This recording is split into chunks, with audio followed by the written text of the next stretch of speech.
Now this is really getting down to the nitty-gritty of debt buying. This is units of measure. This is how we calculate or look at debt as the value of what I would be willing to pay for it. All right, let me read what I have here. I measure the value of debt based on what I would pay for that debt portfolio. In order to do this, I purchased a portfolio based on a percentage of the actual face value. And as I reviewed earlier, face value is the charged off principal. A point or a base point is 1% of the face value, or 1 penny on the dollar. A BIP is a percent of a point. So I'm going to go ahead and just go into some examples with you here so you can kind of get a better idea of what I'm talking about, because I know if you're not familiar with these terms, they're new terms, they're a little confusing. I know sometimes I even get confused myself, and other people interchange the terms, and they use them in different ways in different parts of the country, and that's okay. It doesn't hurt to stop and ask somebody or ask them to clarify something ever. If you don't understand, say, you know what, I just want to go ahead and clarify exactly what you mean by this, because when you say this, I'm thinking something else. So it's really good to stop and ask questions and say, can we clarify this? So here's a great example. I'm purchasing a credit card file with a face value of $500,000 to $500,000. The asking price is 2.5.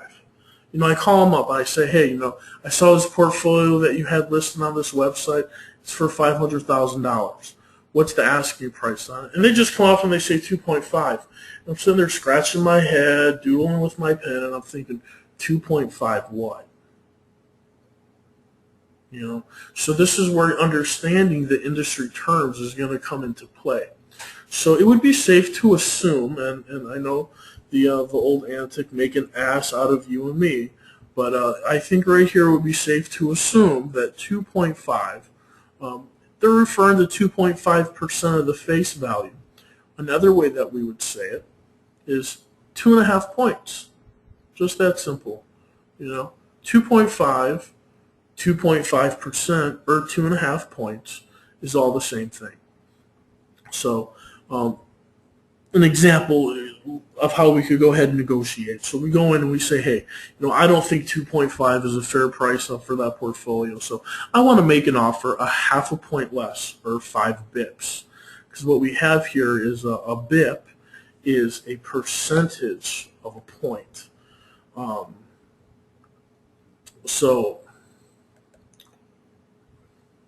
Looks like I'm going the wrong way on my screen. Give me a second. So here we go. The BIP is a percent of a point. So let's go over here and review this, okay? I don't think that 2.5 is a fair price, so I make an offer for 0.5 point less, or 5 bips. So now I'm only offering 2 points. So at $500,000, 2.5, it's a purchase price of $12,500. In the calculator, you put 500,000 times 0.025. That gives you 12,500.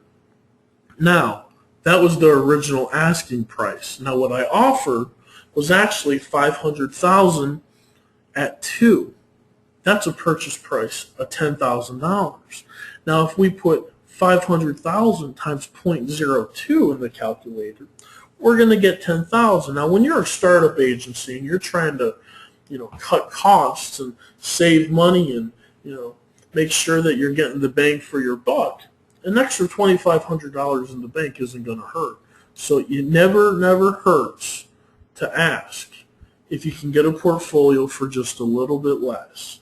Now, if they say no, don't let that scare you away. Chances are you're probably getting their bottom line price.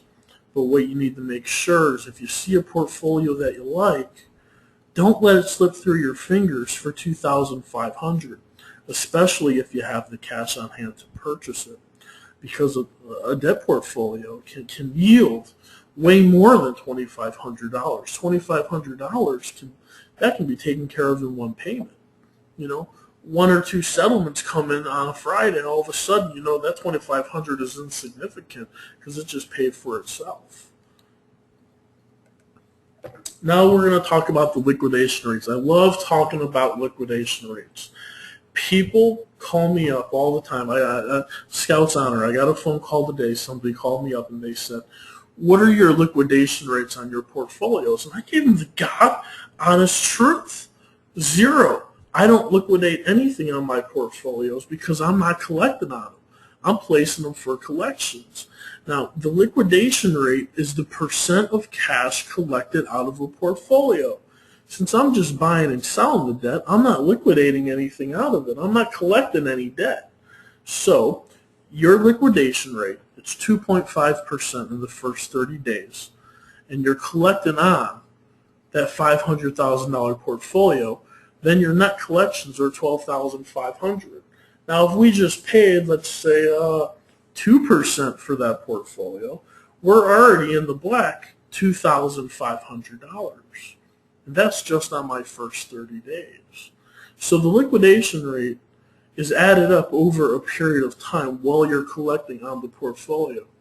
I got a portfolio, one of the first ones I ever purchased, and it was back when I had the active collection agency, purchased the portfolio, put it through the collections, had it on the floor for about 6 months. And every single month, I would add up how much money I collected out of that portfolio. By the end of 6 months, I had liquidated about 8.5% out of that portfolio. Now, I only paid 2 cents for that portfolio, only 2%. So if I paid 2% and I liquidated 8.5%, I'm up 6.5%. That's pretty good, and that's how we make our money in the collection industry. All right, here's the next thing, Excel. And I tell everybody, Excel is your friend. People tell me all the time, I don't know how to use Excel. It scares me. We didn't have that when I was going to school. I get all sorts of questions. If you're not associated with Microsoft Excel, I suggest you take some time to learn a few of the basics. Here's the thing. Debt portfolios are bought and sold in an Excel format. All right, I'm told that years ago, people, when they bought and sold debt, the actual statistics of the debt would come on a physical piece of paper, and they would be mailed in the mail to people. And then they would, the invention of fax, and they would fax it back and forth. Well, now we put them on spreadsheets. And I'm going to give you an example of a spreadsheet in just a few minutes. So portfolios are bought and sold in Excel. If you're not familiar with it, take the time to learn Excel. Go to the library, take a class, sit down with your kid, do whatever you have to do to learn Excel. If you can learn how to navigate and manipulate this tool, it is going to help you out so much. The other good part about Excel is not only is most debt bought and sold on it, it's also compatible with most collection softwares when you're going to import it into your account. So next I'm going to go over previewing an Excel file for purchase. I want to point out some features that I believe can help you determine how to bid on a purchase portfolio. But in the same breath, I also want you to keep in mind that the reason that I'm doing this is because I want to show you some of the key features about Excel. So while it's exciting to go over the debt portfolio,